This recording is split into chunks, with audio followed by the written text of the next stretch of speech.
Olá, pessoal. Estou aqui com um objetivo muito especial, um convite que eu recebi. Mas antes eu quero me apresentar. Eu sou o pastor Elton Rosto, pastor da Igreja Evangélica Luterana, e atualmente eu sou capelão da UBRA em Itumbiara, Goiás. Entre os anos de 2018 e 2014, eu e minha família estivemos como pastor na cidade de Teresina, no Piauí. E hoje eu estou aqui para falar um pouquinho, a partir de um convite muito especial, de como manter as crianças em contato com a palavra de Deus em tempo de pandemia e isolamento social. Especialmente quando as igrejas, por exemplo, também, assim como toda a sociedade, né, teve que cumprir aí os protocolos, para ter o cuidado para que não se prolifere o Covid-19. Muito bem.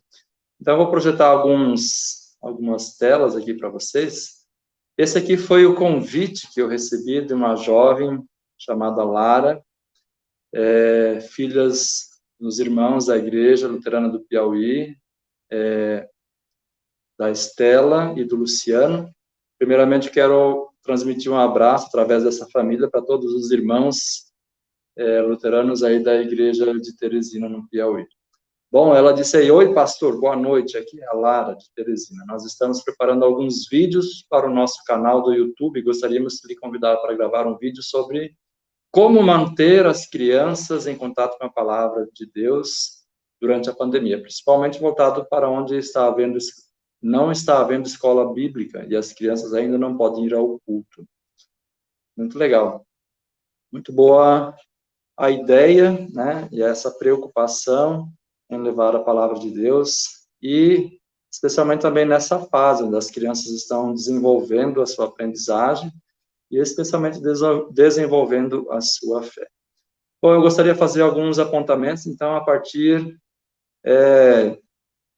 de um olhar aí para as Escrituras, para o Antigo e Novo Testamento, para a Reforma Luterana, a Reforma Protestante, no século XVI, especialmente com os escritos de Lutero, o Catecismo Menor, juntamente com outros escritos, né, que ele faz, e uma reflexão com a contemporaneidade, com os dias atuais, coisas aí que a igreja pode aproveitar.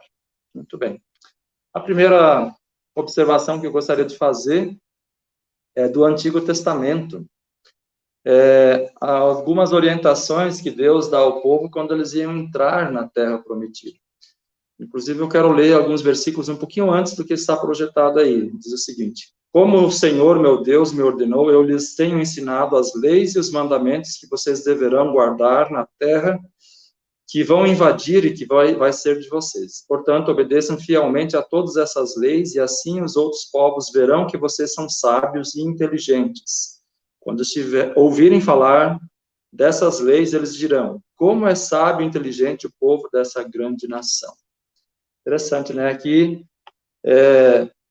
são instruções ao povo de Deus ao entrar na Terra Prometida, e Deus, então, instrui para que eles ensinem a sua palavra para as suas pessoas, para a sua gente, né? E os outros povos verão como eles são sábios e instruídos. E aí, especialmente nesse trecho aí, né? Lembra, então, para que eles tenham cuidado em ensinar a palavra de Deus às outras pessoas e serem fiéis a ela. Como diz aí o versículo 9, portanto, tenham cuidado e sejam fiéis para que nunca esqueçam as coisas que viram, né? Então, eles não esqueceram que Deus os tirou da terra prometida, os conduziu, tirou da escravidão no Egito e os conduziu pelo deserto até a terra prometida. E aí ele diz: e contem aos seus filhos e netos o que aconteceu no Monte Sinai, naquele dia em que vocês estiveram na presença do Senhor, nosso Deus. Então, dá a entender aqui que era a função do povo transmitir tudo isso para as futuras gerações, para os filhos e para os netos, né? Então, todo o povo em conjunto e as famílias tinham essa obrigação. Olhando também para outros textos, eu quero citar aqui a igreja primitiva, logo após o início da igreja, após o ministério de Jesus, né? Lembrando que durante os 3 primeiros séculos da igreja cristã era proibido ser cristão, a igreja era perseguida. E nesse tempo, os cristãos eles se reuniam em suas casas, nas catacumbas, né?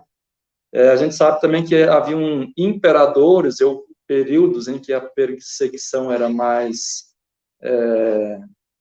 dura e alguns períodos era mais branda, né? Mais suave. De acordo com o período e especialmente de acordo com o imperador. Alguns textos nos levam a entender, então, que eles também continuavam se reunindo nas casas. Esse texto aqui, ele até parece meio interessante, né?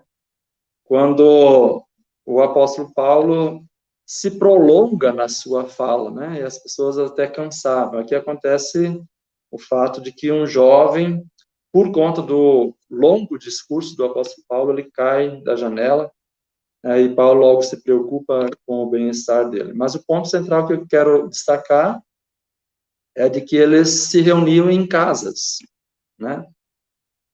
Talvez agora, nesse período de pandemia, até as nossas próprias casas, as famílias, né? Quando a gente fala aqui em casas, elas têm diminuído as visitações umas às outras, né?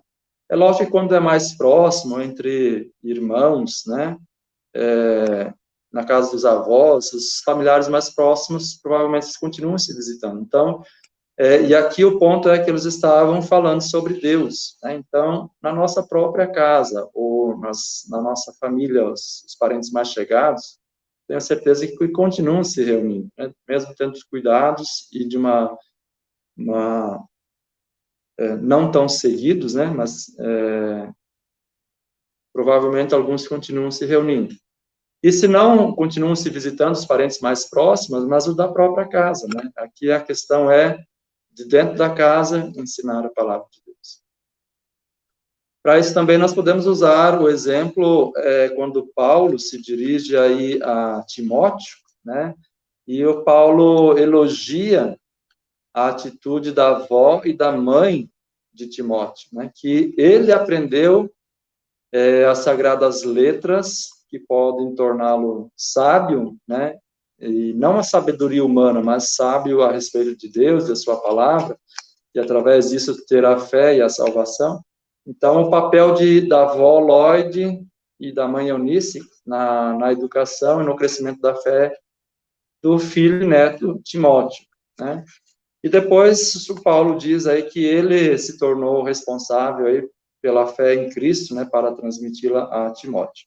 Mas aqui, de novo, o ponto, né, parece que é a atitude da avó e da mãe em sua própria casa, né, ensinar os filhos.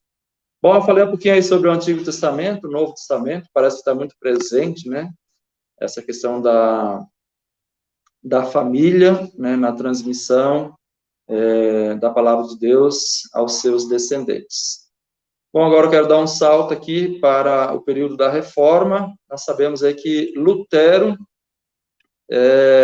quando ele se torna um padre, né, e começa, além de trabalhar na universidade, ser responsável pelas congregações, ele começa a fazer visitação às congregações, e ele percebe o quanto, na época, as pessoas esperavam unicamente pela igreja, né, para transmitir a palavra de Deus e ensinar os filhos. E aí, ele escreve, dentre outros escritos, o Catecismo Maior e o Catecismo Menor. Eu quero destacar aqui o Catecismo Menor, né? Diz aí o seguinte: sendo o Catecismo Menor como a própria Bíblia para os leigos, e são esses os promotores. Originalmente, o catecismo foi escrito para o chefe de família saber como ensinar os 10 mandamentos, o credo, etc., com simplicidade à sua casa. Interessante ali a preocupação de Lutero com as suas congregações, com as famílias, e a educação dos filhos.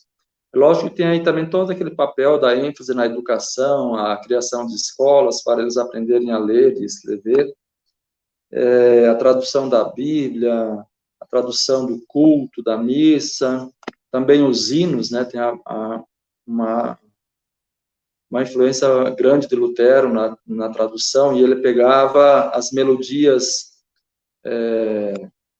seculares, né, que as pessoas cantavam, as músicas, né, e aí ele coloca letras sagradas, né, ou da igreja, para que as pessoas, com aquela melodia da música secular, pudessem agora colocar uma nova letra e louvar o Senhor.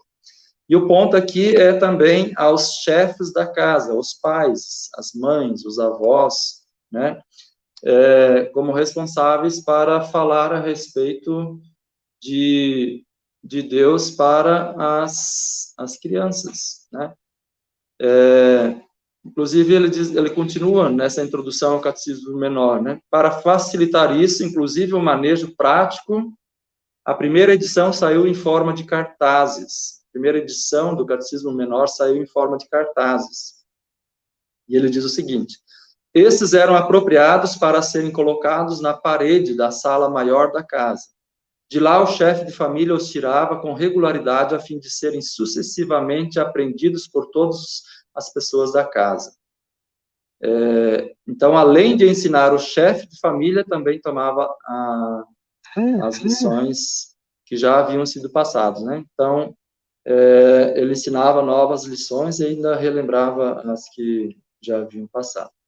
Certo? Muito importante, muito interessante analisar essa questão no contexto da reforma. Bom, e aí eu quero dar um salto, então, para a questão da atualidade, da contemporaneidade. Graças a Deus, a reforma foi muito importante, né? Trouxe inovações, trouxe a educação para todos. Hoje nós sabemos que vivemos em um contexto diferente, e na contemporaneidade nós temos com a questão da globalização, da tecnologia, dos meios de comunicação, né? De comunicação e de informação.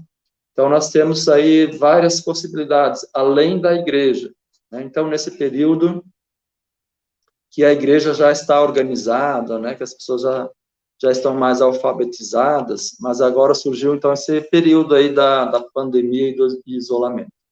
E nós temos uma vantagem com relação a outros povos e outros tempos, né? Inclusive em outras pragas ou outras pandemias que surgiram na história da humanidade, né? Hoje nós temos essa tecnologia toda, né? Houve outras pandemias que as pessoas não tinham telefone, né, como nós temos, né? Hoje, então, tem por aí toda essa tecnologia à nossa disposição. Então, eu iria incentivar, ter como sugestão e dica para cada um de nós, né? Existem vários sites, né, vários blogs, vários filmes no YouTube. Eu, já, né, na minha idade, tem vezes que eu gosto de assistir filmes bíblicos, né, no YouTube, e muitas vezes direcionado para crianças, né? Quando eu era criança, não tinha os filmes desse jeito, né, tão bonito, bem estruturados, bem realizados, né? E podem ser, então, através disso também contado histórias a respeito da palavra de Deus para as crianças, inclusive com vários desenhos, ilustrações. Além disso, uma bibliografia ampla que está à nossa disposição e vários aplicativos, né? Que nós temos aí podemos baixar aí no nosso smartphone e mostrar para as crianças, né? E a gente sabe que hoje as crianças, elas sabem lidar muito facilmente com a tecnologia. Nós temos uma filha de 6 anos, vai fazer semana que vem 6 anos, e o quanto ela já tem habilidade, né, ao lidar com essas tecnologias, né, no computador, no YouTube, no smartphone, e ali tem também a oportunidade, então, do contato com a palavra de Deus. E outras coisas também que a gente não pode esquecer, né, que acaba tendo que a família ter que dedicar tempo, né? Uma das questões da atualidade é como a nossa vida é corrida e tem tantas coisas para fazer. Então, nós temos que destinar tempo para os nossos filhos, para a palavra de Deus e também para a oração.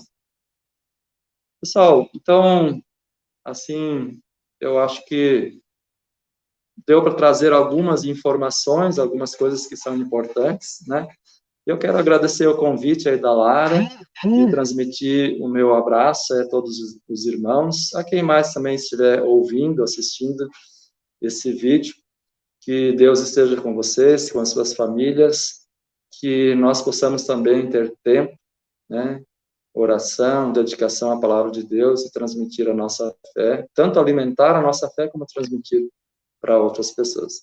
Um grande abraço, fiquem com Deus, obrigado por esse convite, por esse momento, e que Deus esteja com todos vocês. Um abraço e até a próxima.